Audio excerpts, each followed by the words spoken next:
Welcome to another episode of Lifelong Learner. This is the Out of Class edition with Ben, Janesh, and Matt. Hope you enjoy. Welcome back, everyone, for another episode of Out of Class with Mr. Ind and Dr. Cavasso.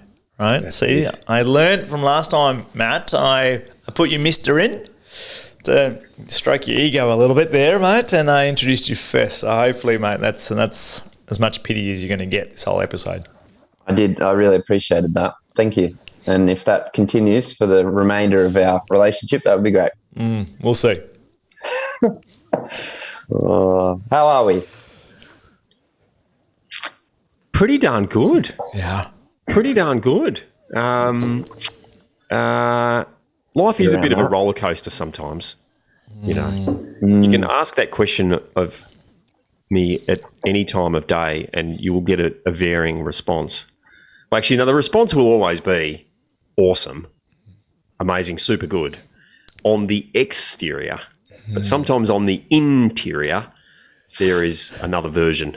Run me through the timeline of the day, usually. What are don't need to tell me what happens, but tell me the roller coaster. So in the start of the day, give me the interior. Is it still awesome? And then where does it go throughout the day?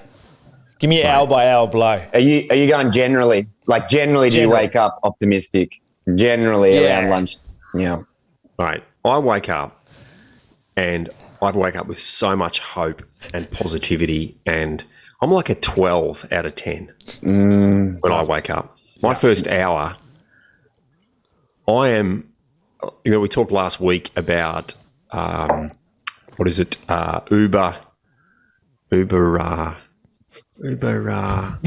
Uber Eats? Are you being paid to plug stuff on this that we don't know about? Do we have a sponsor? Wow, we're sponsored. Uber potent, indestructible. Yes, yep. How long does it take society to wear that out of you? Yeah, it took a bit. And then by, what is the time now? And then by 8:05, I fall apart. No, and then it just builds. And then it builds, and then I'm like sailing 8, 9 o'clock. And then it's pretty good. And then I go to by 11, 12, it's probably dropped to an 8. And then by 2 or 3, I'm at probably a 5 or a 6. And then after 3, it's just It's back up or no? It's back down. It drops right down. So I'm done by 3 o'clock in the afternoon. My best is well and truly over. But in the morning, mate, just going to conquer the world every single morning. Mate, you're a bit like that, aren't you, Janesh? Yeah, I do with morning people. Yeah, I like mornings. I can't do late nights anymore. Can't do any productive late nights anymore. I have another second pickup at about probably 3 or 4 for maybe a couple of hours, and then it dips back down. In terms of if you're thinking about productivity, probably up till probably 11, 12-ish, and then it dips a bit, and then it comes back at about, I'm going to say 2:33. That's productivity. What about mind? Like, what about your general mindset? What about your optimism versus pessimism? Hope versus despair? Where does it sit in? Does it follow that same cycle? Does it track your energy, or does it? Yeah. On a general day, I would say it is. No, yeah, probably still. It probably probably dips about. Yeah, dips mid-morning actually, late mid-morning at times, but then it will pick back up early afternoon. But you start wake up. Yeah, yeah. The morning's how good is life? Yeah, morning's good. Mornings are definitely a morning person compared to I can't. Like last night, I was trying to get some stuff done, and I was like, nah, I'm done. I will get up in the morning and do it. Nah, there's no point. I will switch off. I've been on all day. I will switch off. And not in this house, mate. You're not out, Matty. Oh. No. Don't love mornings. I think whatever that chemical is that makes you be able to sleep through the night, it's potent in this house. Kat and I, not morning people. But society says you have to be. So I've learnt. So now it's a bit confusing. When you talk about optimism, 50-50. Sometimes I don't wake up loving life. But it's slow burn and then really loving life in the afternoon. Some of my best work, which is weird. There's a great book called, I think it's called When. You guys read that? So, like there's so much stuff about like how to fix your car, how to plan a garden bed, how to. This book is when to fix your car, when to get married, when to change jobs, when to, and he looks at the cycle, the different cycles that we have throughout the day, throughout our week, throughout our month, throughout our life, and plots out when it's best to do things. And he does recognise that your when is different to my when. So really, really interesting book. He talks about the lark versus what's the other one? The lark and another type of bird. Another type of bird. The owl, the crow, the something. Some other kind of bird. Just when they build their nests. Yeah, come on. What is that? It's the one that does nothing. Emu. Ostrich. Doesn't have a nest. Ostrich. No wings. Eagle. Can't fly. The dodo bird. You are looking for We're playing charades here and he's not giving us anything. I've got a question though, because it prompted something around this. You were saying that Benny, you wake up optimistic in the morning, and then same with Janesh. What is your earlier in the week I was running a session and we were talking about metaphors, and I'm curious, what is your metaphor that you kind of hold?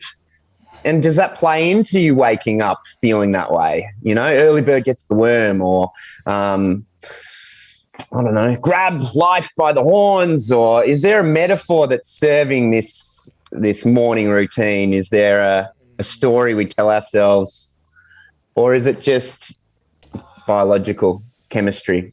You had a good sleep, you're in REM. I don't know. I'm wondering. I don't know what the positive version of this is. I'll give you the negative version. I hate missing sunrise. Hate missing the sunrise. So as we were moving through winter, coming into spring, and daylight savings hadn't happened, I was having to get up earlier and earlier to catch the sunrise. So how many sunrises do you catch in a week? Every one? Every sunrise? Yeah. Yeah. Mate, that's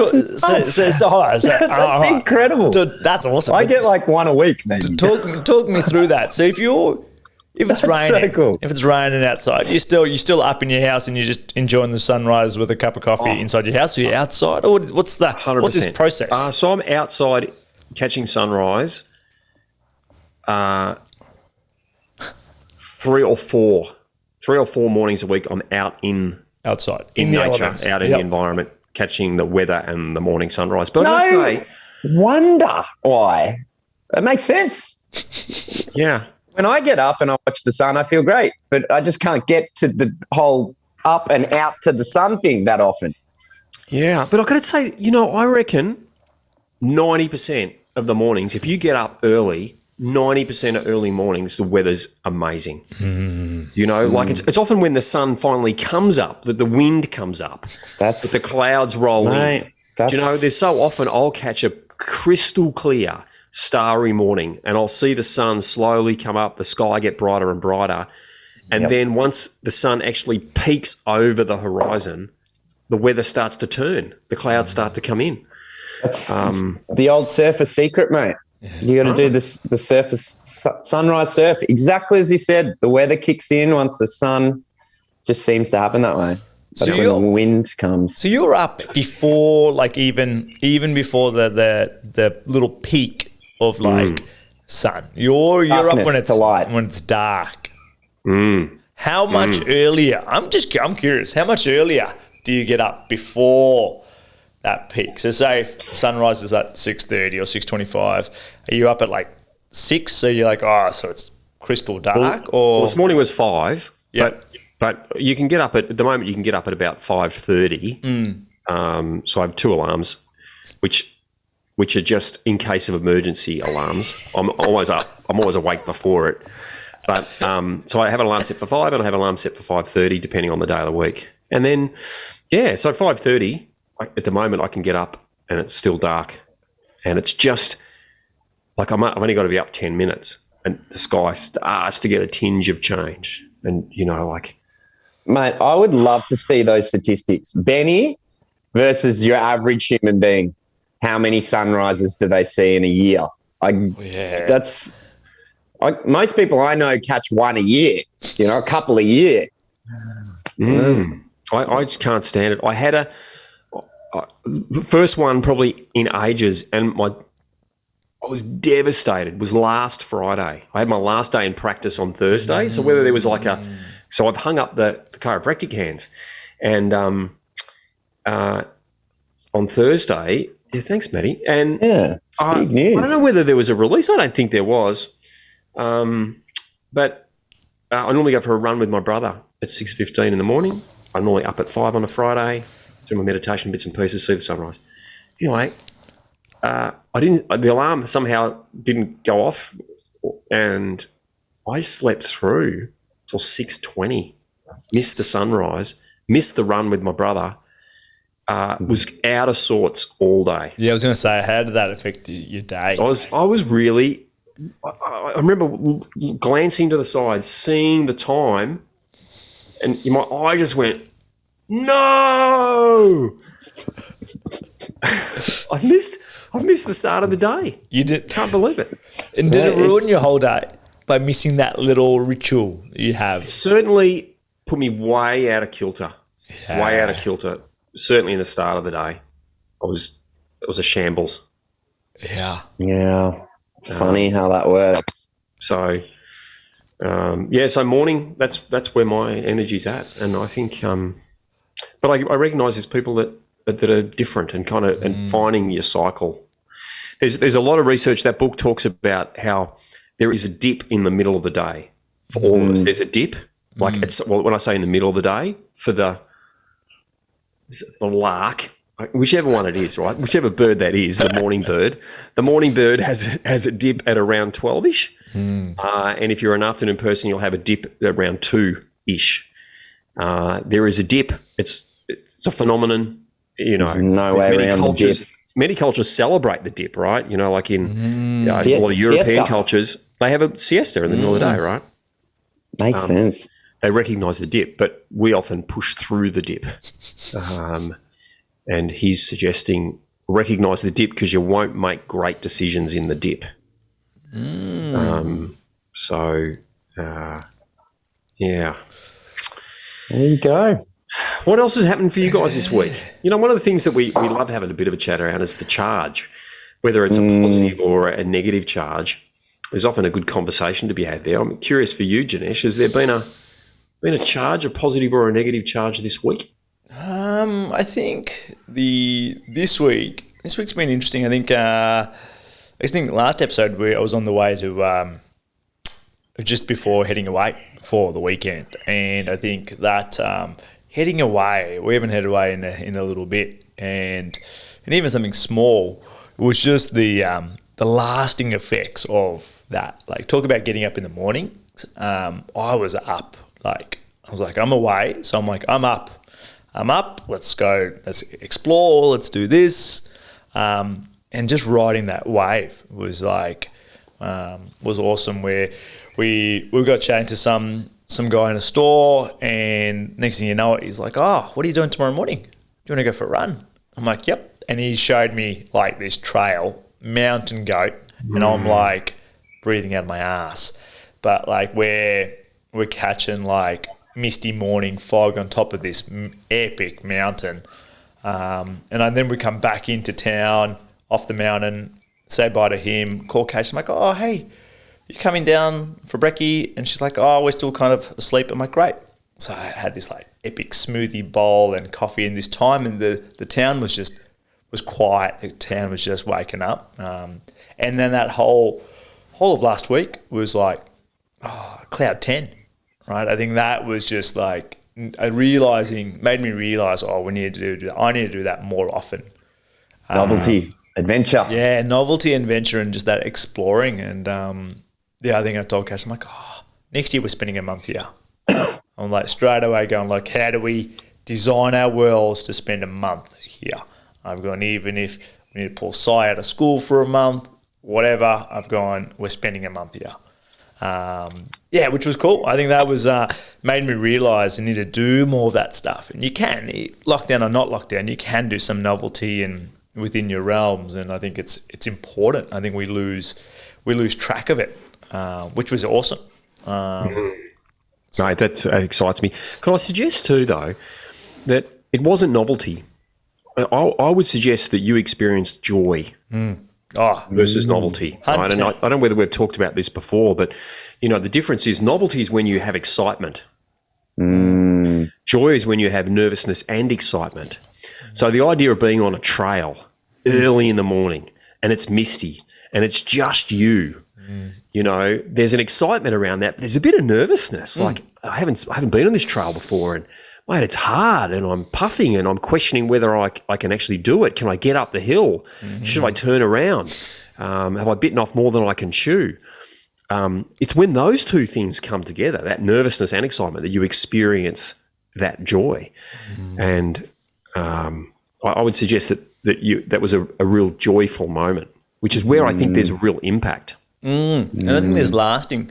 It's like you fill that bucket up, but there's just lasting of it. I think it's we talked about deciding on the last episode, and I was like, I'm going to decide, like even if it's something I don't want to do, that it's where I want to be. And I realised on one of the days I got my run in the afternoon, and I was just I should have got it done in the morning because I was probably not my best self in the morning till then. Because I was like, there's a storm coming, I want to run, come on.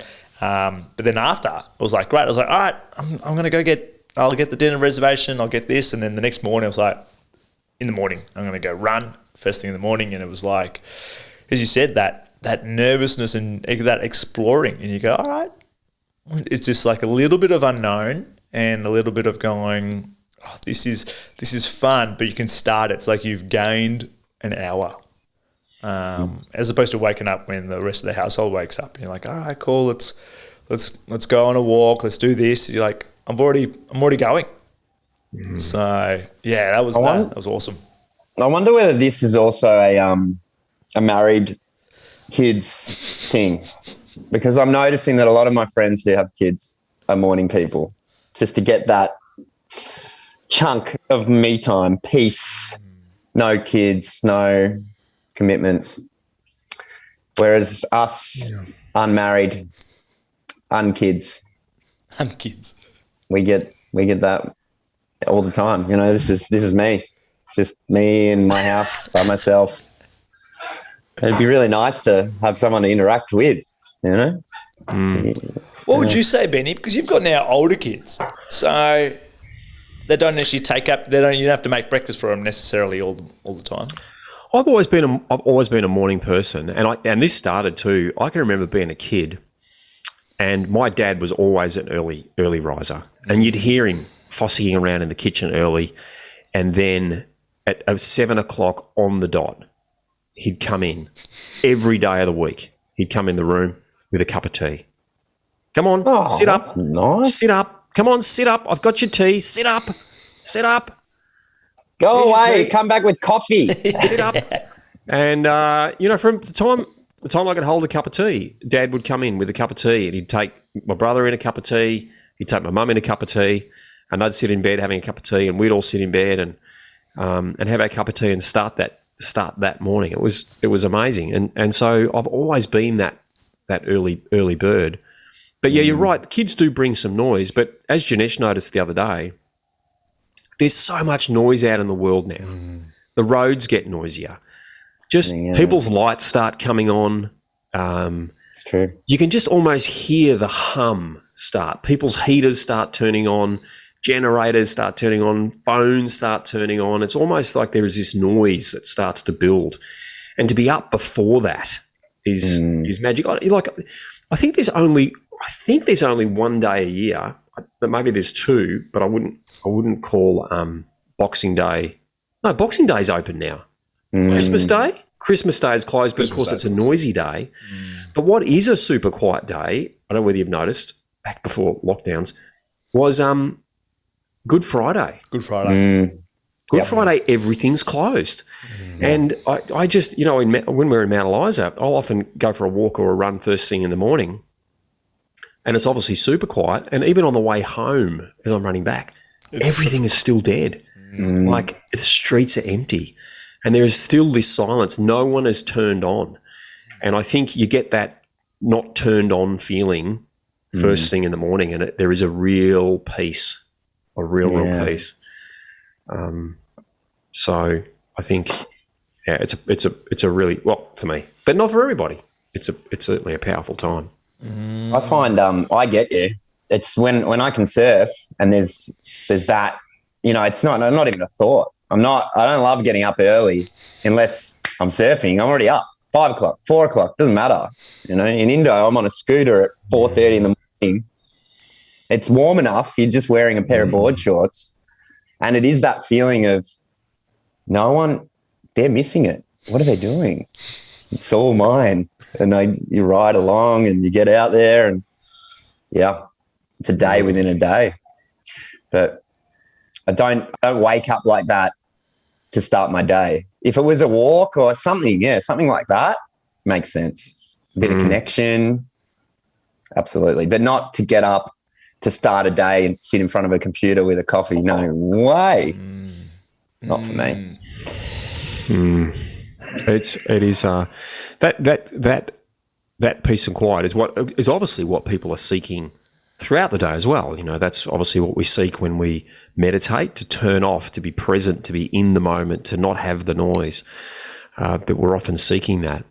And it's something I reckon I could do certainly better at towards my afternoon. I feel like almost the noise builds in my body. And, a previous strategy, and sometimes it still pops up as a strategy, is, I get to 4 or 5 o'clock and there's a little bit of a hankering for a glass of wine, to bring the noise back down, to calm the noise back down. So a strategy that I use now, and an option would be, I guess, to do a meditation, is I hit the gym. I get in the gym, move a bit of weight around, and it just being in the gym and lifting weights makes you really present.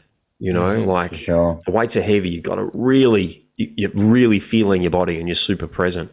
And I find that the noise quietens way back down.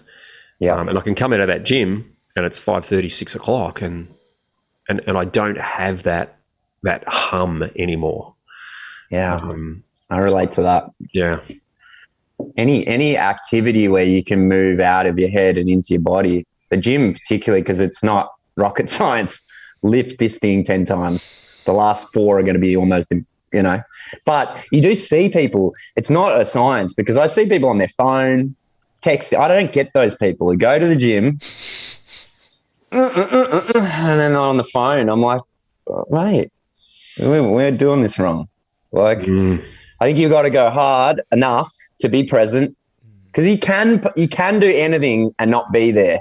But I think with the gym, if it's hard enough that you actually have to really put effort in, then you'll be focused and present.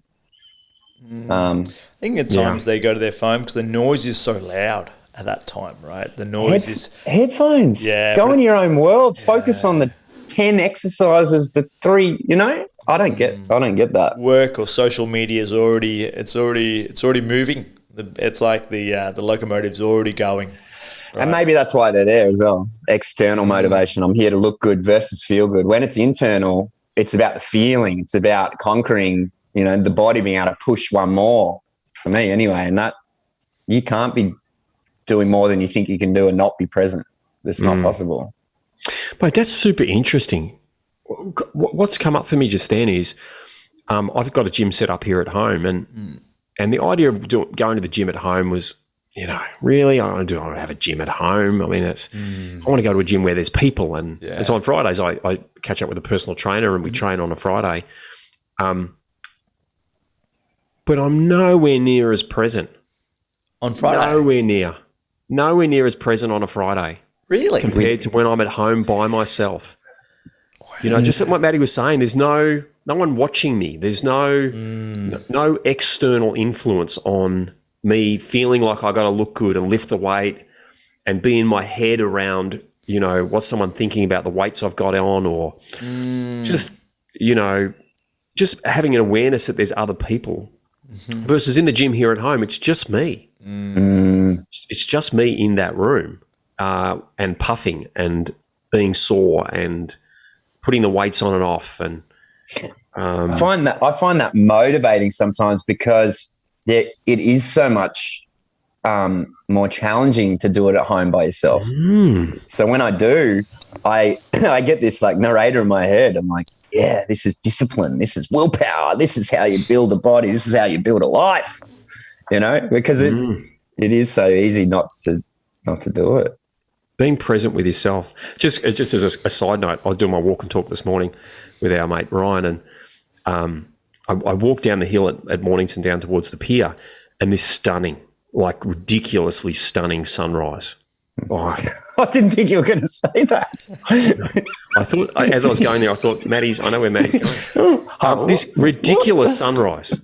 And I stopped and I said, mate, I got to take a picture of this. And I'm getting my phone out, and I'm fumbling with my phone. I put the phone up, and you know when you go to take the picture, you look through the camera on your phone, and you're like, why am I taking? It doesn't do it. I said to him, mate, it just doesn't do it justice. Yeah. And then I said to him, you know what? I could just stand here and just look at the sunrise. Yeah. And just take 30 seconds just to stand and actually take it in and capture it in my mind, rather than feel like I've got to capture it on the phone. And so I did that. I stopped and just took it in for a moment. And it was just about being present and really just capturing the moment. Mate, that spills perfectly into what I wanted to chat about around charge. And I mentioned to you guys before that I wanted to chat about when you have catch-ups with people, or when you stop and talk to people in the street with no motive, no sales pitch, no reason other than you're present, you're in the moment, and there's a human, and there's an opportunity for interaction. And yeah, just how refueling and how inspiring those conversations are for me, but also for those people, because their brain can't go, oh, he was talking to me for this, or he was talking to me to sell his thing. And I think that, yeah, you're sort of describing that feeling that I get when you get one of those interactions. Or Janesh and I chat, and he's helping me out with something, and there's this organic conversation where you're just in it for the sake of it, not for any other motive. I'm curious about that, because I reckon you do that really, really well. What is your strategy around that, around interacting with a complete stranger? And the beautiful thing, as you say, about a complete stranger is there's no agenda. There's no agenda for you, no agenda for them. It's that, you know, what I talk about is that you care so much that you don't care. Like there's just no... There's no attachment. There's no care involved. No... it doesn't matter if the conversation happens or doesn't happen. It's just you're having a conversation. So how do you do that? What's your strategy? What's your mindset around that? Because, you know, I reckon that there's some people listening to this that could try that strategy on, particularly in this climate where we're becoming more and more disconnected. How could we create more connection? How could we impact lives? How could we make a difference? You know, I remember a great card, a beautiful, amazing mentor of mine, John Hinwood, gave me years ago, and it was a card about a smile, and I'm sure if you Google it, it would come up, but it was something like, the gist of it was, no one needs a smile more than the one who doesn't have a smile to give, right? Yeah. And it was about giving someone your smile, because people need it, right? How do you do it, Matty? Because you do have an incredible smile as well. For me, what I've realized is, you know, I have this real challenge around freedom, massive. It's like one of my core values. And so during these times, it can be a trap But I realized that the only way to be free in an unfree world is to smile and fucking love life. That's the most inspiring message ever. And so for me, I go skating and I am like, I'm just having so much fun. And when I wipe out, I'm pissing myself laughing at the ridiculousness of how did I fall off there? And I'm just in so much joy that people just come and want to talk to you. They're like, what is that? My skateboard. And then we have a conversation and I thoroughly enjoy it. I don't do it for any reason other than it brings me joy to talk to someone and have them leave. You know that judge a book by its cover? People look at me and they judge straight away. And everyone does. It's always style first and then substance. But yeah, the judgment is a guy like me on a skateboard is probably a bit of a fucking reckless idiot. And I just don't allow what's happening to match that. So then they're curious. And then there's an epic conversation. And then I'm like, you know, it becomes entertaining for me to break down some of the bullshit beliefs they had about me before they even met me. And also, yeah, that connection, it really refuels me to, I really enjoy talking to people I don't know. So what would you suggest? What's the strategy that you'd give people? And it could be like really simple, but to be able to just talk to people, or to absolute stranger. To walk into a cafe and someone else has just ordered in front of you and you order your coffee, and then instead of you both just standing there on your phones or just standing there staring into space, that you engage with that person. Yeah, I think it's the idea that there's beneath why it happens, it's this idea that there's an opportunity to connect with someone there, to have an impact. And I think sometimes this idea of impact is always so grandiose, so big, but actually it's the little conversations. You just don't know how big an impact that can be. And I think that's empowering for me, because some of the bigger impacts that I want to have, which are maybe tied to ego, are sometimes out of reach, but I can literally put a smile on anyone's face. It's not that hard. It just takes a, hey, how you doing? And yeah, often it's just, how are you? Hey, who are you? I'm Matt. Or how are you? Or a little compliment. I like compliments too, because people just, it rocks them.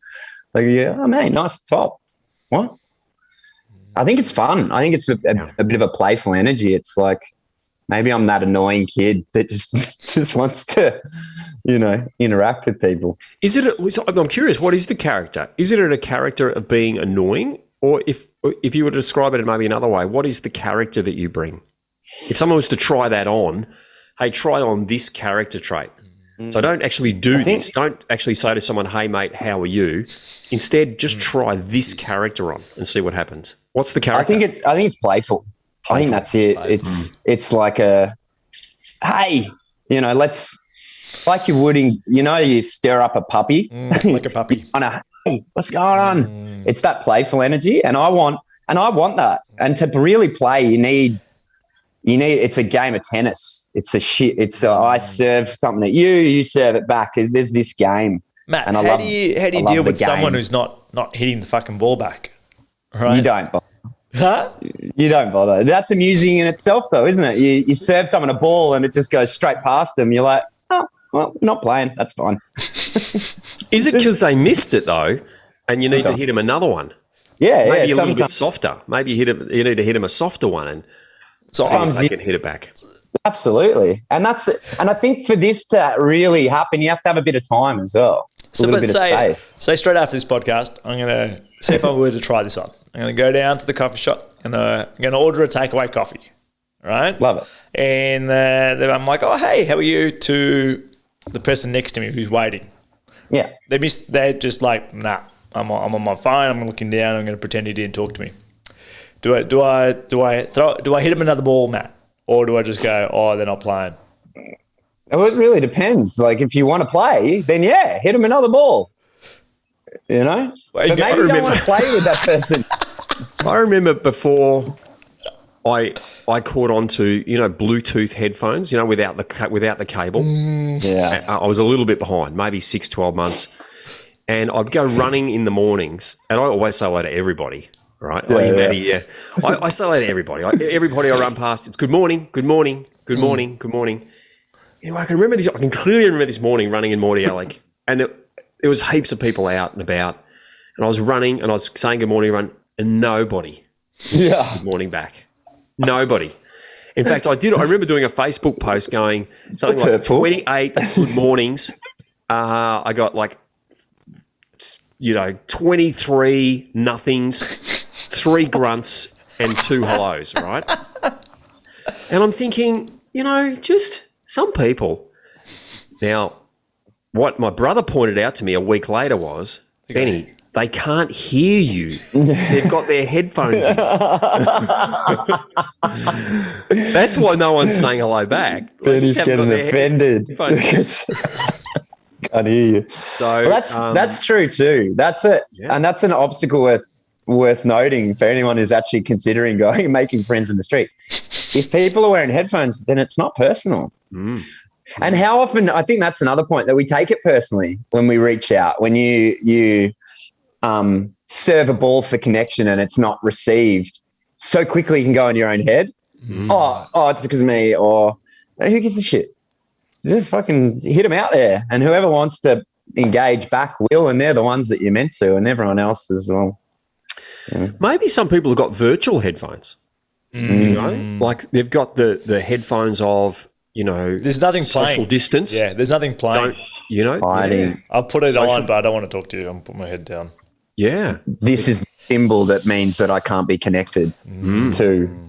Leave me alone. Well, it's like when you see people walking past you, right, and they automatically put their head down, or they don't want to engage. They're looking the other way. I'm like, you can say hello, you can smile, you can give me a nod, but they just don't want to. They're like, I don't know. I don't get it. I'm always the person who goes, hi.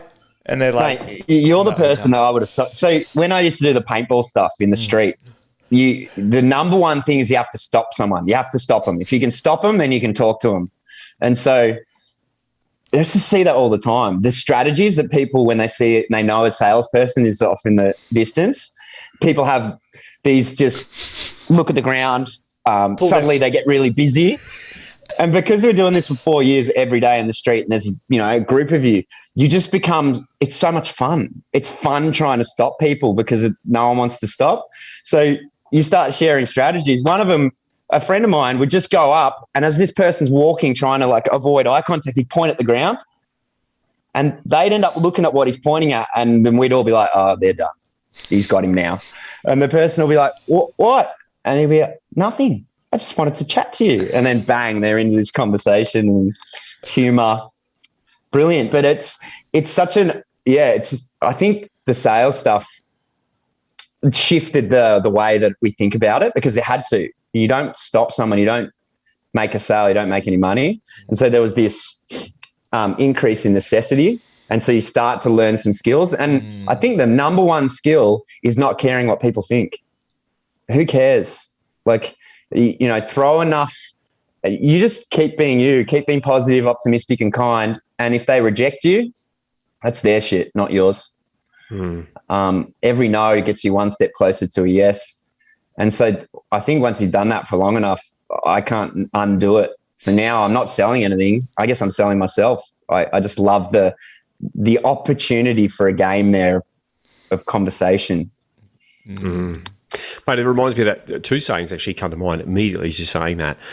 You can help some of the people some of the time, but not all of the people all of the time, right? Imagine if you just helped some of the people some of the time, and the impact that we could make, which leads me to the second one, is you never know what you're going to do and say today, how what you do or say today may affect the lives of millions tomorrow.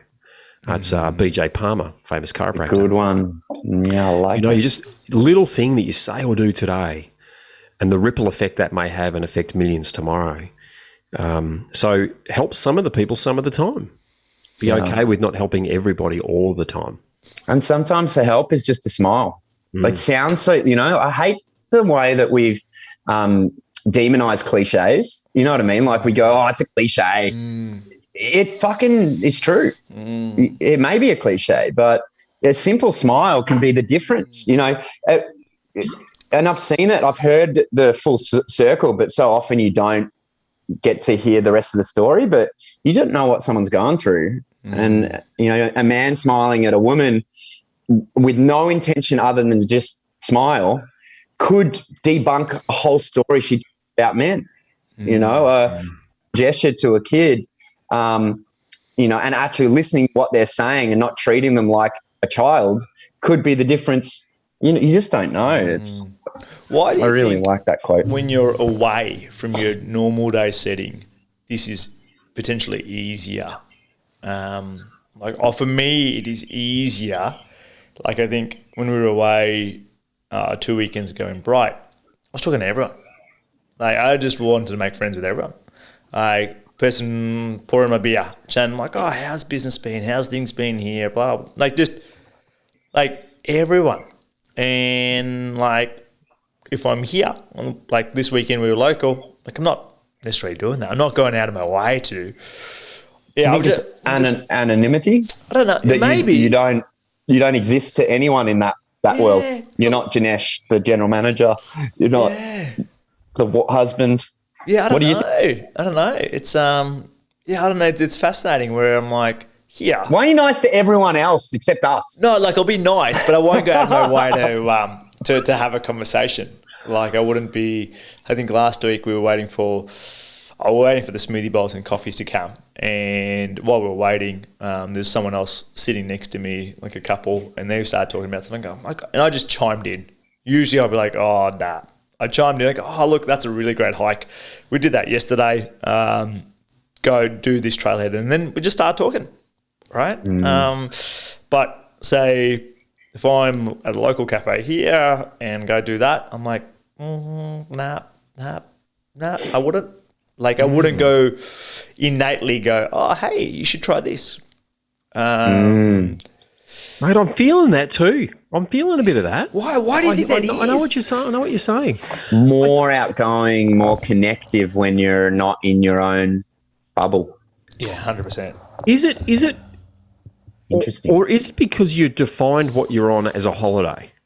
Like, you know, it's not just that you're in a different suburb, because I wonder whether, you know, today instead of just going maybe down to, you know, Traff or Warragul, that you were to go to Dandenong today, would you still be as engaging, or is it that you actually it needs to be defined as I'm on holiday?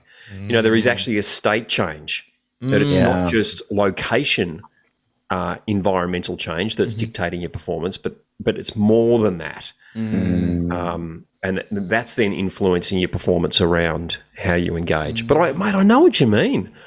That's interesting that you say that holiday mentality, because that idea was one of the things that really helped me when I was in the UK, because I was always on holiday. So in the sales team, I'm an Aussie in the UK, and they go, why are you always so happy? I guess I'm on holiday. And when it's raining and shitty weather, and they go, why are you so happy? Because I'm on holiday. They're like, you live here. You've been here 3 years. I'm like, I'm Australian. I'm on holiday. And just that idea made it easier for me to be optimistic, outgoing, because I was on holiday. So I wonder whether that does spill into it, because it was, for sure, it became a superpower for me. So how do I be on holiday now all the time? Just say it. Neuro-linguistic programming, mate. Trick yourself into believing it. Jedi mind tricks. I'm on holiday. Yeah. Yeah. What do you think, Benny? How are you? I don't think you can be on holiday. Maybe I'm wrong, but I think, you know, where's the contrast then? Where's the contrast for you? Yeah. Do you notice a difference with kind of when you're on holiday in terms of like conversations and also present? Like you're super present. Like you're not thinking about tomorrow. You're not thinking about the phone about to ring or this meeting or whatever. If the phone rings, it rings and you deal with it. But you're not. Yeah, for me, I'm super present. Yeah, I think definitely. We always, Michelle and I always pick holidays in a resort location, not because we want 5-star service. We want to be where people are. when we go on holidays. We want to sit by the pool and, wander up to the bar to get a, Arvo, happy hour drink and start chatting with the people up at the bar, We want to be, go to the Brekkie Cafe and just start chatting, We want to be hang out with people. We're just not the sort of people that go to one of those echo in the forest by yourself, in the little place and it's just the two of us. We want to hang out with people. We want to engage. So that is a real holiday vibe. I love those places, by the way, where they have the communal tables. I'll always sit at the communal table, or no matter how many other chairs are in there. If I can find a communal table, I'm at the communal table. I love that idea of running, like having a big table and once a week having everyone sit at it, even if they don't know each other, like having that big 20 people sitting at one table thing. I really love that vibe too. We were at somewhere that had like a big wooden bench, right? And it's obviously it's long. It's like 4 meters long, and you're like, you know what? Unless you got a party of 20, you're not. It's two groups, right? And kids were breaking the ice. Right? They had kids, we had kids, and the kids are playing. And we're like, oh, look, we're sitting on this side. And you do the courtesy like, oh, it's right if I sit here, even though the thing's fucking huge, right? You're like, oh, there's plenty of space. And then the kids are breaking the ice.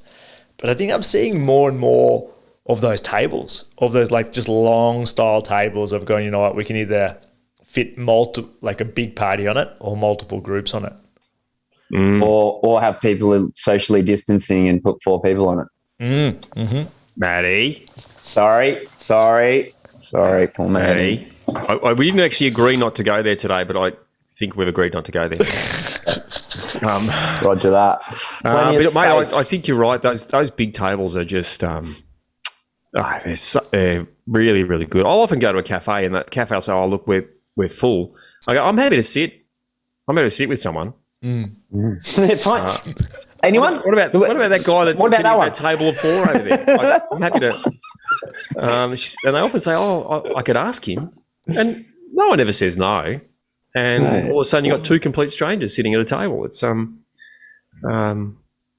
think it's powerful. We need that. I often think when I go running and I say hello to everyone. Yeah, and you see people that are out early in the morning and they've got their dogs. Dogs never pass another dog. Without sniffing without a sniff of the butt, a bit of a wag of the tail, a bit of a pull on the lead to try and engage with the other dog. Yet you see humans, as you say, and they do everything they can to avoid any eye contact as they pass each other. Some do, for sure. It's true. And I was listening to a podcast on the weekend and the guys were talking about, and maybe you even talked about this the other day, Matty, the biggest killer, one of the biggest killers in our society is loneliness. Yeah. Is loneliness. People feeling lonely. And I think I think the challenge with that is the more lonely you are, the more fear you have, and therefore the more fear you have, the less likely you are to engage. The more lonely you become. And it's a real downward spiral. So, but it doesn't take much to break it. It doesn't take much. Little tiny bit of engagement, a little bit of hope, a little bit more engagement, a little bit more hope. Suddenly that self-fulfilling prophecy works the other way. Yes. It starts feeding, wanting to talk to more people. Oh, because it feels good. Oh, they didn't judge me. Oh, I made a friend. It just starts with that exposure. Yeah. The courage to try.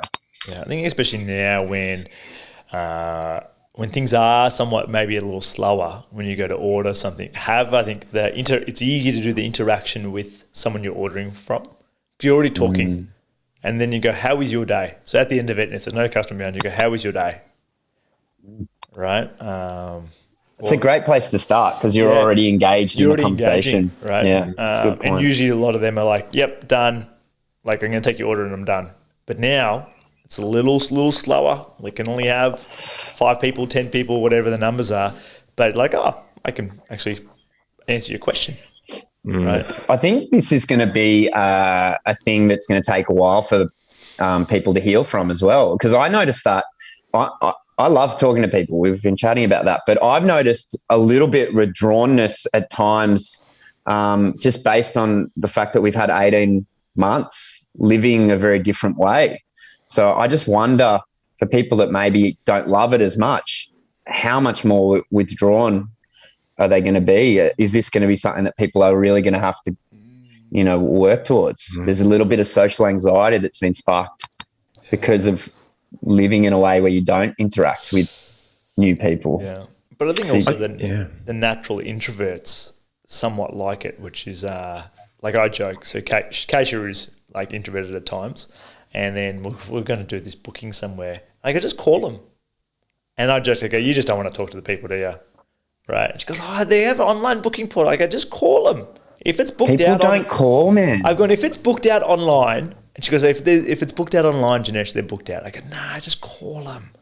And I call everyone. I call them and I go, "Hey, look, we're from out of town. You reckon you can squeeze us in? We're happy to sit anywhere you want." And he's like, "Yep, cool, come in." And I was like, "Guys, we've got a table." I go, "Just call them." Yeah. Yeah, I think, you see animals when they're put in a cage, and if they're left in the cage too long, and then one day they're taken out into the wild and the cage doors open, they stick their head out and they look around and they go, "Nah, I'm going back in the cage." So I think you're right, Matty. I think there could be a bit of a slow process in people kind of getting confident to come back out. I guess in I'm just conscious of the time and wrapping up the podcast. What would be a challenge that we'd put out to the listeners around this? It seems like that's sort of where the head that we're coming to. I think let's encourage people to reach out to someone that they don't know, to touch, maybe not touch. Don't do that. Ask permission first. Maybe start with when you order your coffee, as opposed to just ordering your coffee and thanks for going to your phone, ask that question that Janesh was saying. How's your day going? And then don't get trapped in your head thinking that you have to know the script off by heart. Just trust yourself and go with it. Don't have predetermined things. While they're saying, "Oh, yeah, my day's going all right. I've made this many coffees." Don't be thinking of the next thing to say. Just be present and just play the game. Engage with this person you don't know and see what happens. See how you feel. It's that, are you okay day, are you okay? It's maybe like exactly what you say. How's your day been? Let's just try that on. Just try that one little script. How's your day been? And care about the answer. Yeah. Be curious. Lean in. Smile. Curious. Yeah. And if you are listening to this and you're walking, and if you go past someone, take one headphone out. Yeah, or smile and give them some acknowledgement when someone's going past and they're trying to say hello. Or turn your pause your music or your podcast. Even if you listen to us, pause, say hello, and then press play again. I think on the other side as well, if you are listening to your headphones, if you are that's your morning routine, you're not going to not do that. Just smile. Consciously smile more and see what happens as well. So you can either engage in conversation through asking questions, or you can just smile and watch what happens. People will come and talk to you. Someone will, and you'll have to take your headphones out and they'll ask you something. And or just I just do this when I'm running past. I go, 2 coffees. or I'll do this. I'll just, I'm running past and I'll just go. Yeah, I do the same. Because they've got headphones in and it's just like... This is acknowledgement. And there's a little hand wave or something and it's just saying, "Hey, I recognize you. I notice you." Yeah, absolutely. When I go round people on a skateboard, because I'm constantly going round people, and everyone has different boundaries and you have to be respectful based on their boundaries. It's just a little wave, or sometimes with the slightly older people, I'll turn back and look and just acknowledge. And then go... And I tear off. But yeah, and it's actually served me, because someone was telling a story about this guy in Warrandyte who skates around, but he's very respectful. He's crazy, but he's very respectful. And I was like, so lucky, because 25-year-old Matt would have absolutely fucked that up. And there would be people in Warrandyte going, "We got to arrest this guy. He's crazy. He's drifting next to children." I don't do that anymore. Ben, just before we go, something you just mentioned there, I think, by having these conversations, you said, "Oh, look, I notice you." And we talked about loneliness before, right? I think that by you waving to someone, even if they don't say hi back, but that acknowledgement, I think at times we're we're isolated now, but we're in this time where people don't get noticed. They go to work, they go on their Zoom, they go to work and people at work say hello or whatever, but it's not noticed. And I think that noticed is like one of the ways of kind of to fight that loneliness. But anyone can notice anyone and say hello, smile, wave at people. And often that means more than your colleague at work saying, how are you? Because you expect, your brain goes, oh yeah, they're meant to say that. It's like when your mum and dad say, oh, you're incredible, I love you. Your brain goes, yeah, but you're meant to love me. It doesn't, for some reason, it doesn't carry as much value as that random person in the street who just smiles and asks you something. That can be more potent. And we can all do it. 100%, because I don't have to. I don't have to give anyone a wave. There's no motive. Anyone a wave. Yeah. All right, that was a great session today, guys. Thanks for listening to another episode of Lifelong Learner. If you like this episode and want to know more and hear other episodes, head over to lifelonglearnerpodcast.com, where you can subscribe to our newsletter, where you'll be the first to know when new podcast episodes come out. And if you want to say hello, tell us a joke, or ask us a question, send us an email at hello@lifelonglearnerpodcast.com. Thanks again.